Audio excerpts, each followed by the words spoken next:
High everyone, welcome back to my another video. আশা করছি তোমরা ভীষণ ভালো আছো তোমাদের বাচ্চাদেরকে নিয়ে। একটা বাচ্চা যখন জন্মগ্রহণ করে আমাদের পরিবারে, তখন সে কিন্তু ভীষণ স্পেশাল হয় আমাদের জন্য। আর তার প্রতিটা বিষয়ই, সেটা ছোট হোক বা বড়, প্রত্যেকটা বিষয় কিন্তু ভীষণ স্পেশাল হয়। তাই যখন একটা বাচ্চা বাড়িতে আসে, তখন সব থেকে আগে যেটা মনে পড়ে সেটা হচ্ছে তার হাইজিনের খেয়াল রাখতে হবে। আর তার দিকে কিন্তু কড়াকড়ি নজর রাখতে হবে।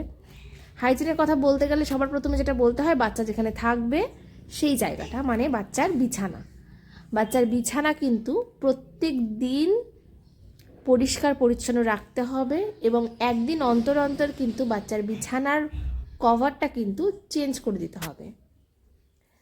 বাচ্চাকে যেসব জামা কাপড় পরাবেন সেগুলো কিন্তু ভালো ডিটারজেন্ট দিয়ে ধুয়ে, তারপর ডেটল জল দিয়ে কিন্তু ধুয়ে নিতে হবে। সব থেকে ভালো হয় যদি আপনারা বেবি লন্ড্রি ডিটারজেন্ট ইউজ করে থাকেন, তাহলে কিন্তু এক্সট্রা করে কোনো রকম ডেটল দেওয়ার প্রয়োজন পড়ে না, কারণ ওগুলো কিন্তু অ্যান্টিব্যাকটেরিয়াল থাকে। তারপরে আসে হচ্ছে বাচ্চার খাওয়ানো।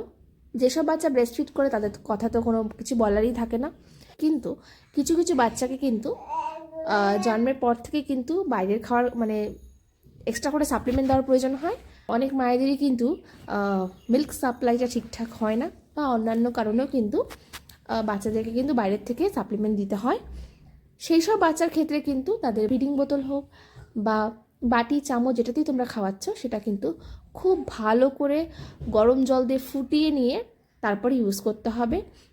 বাচ্চাকে ধরার আগে বারবার করে হ্যান্ড ওয়াশ ইউজ করা, এইসব দিয়ে কিন্তু অবশ্যই খেয়াল রাখতে হবে।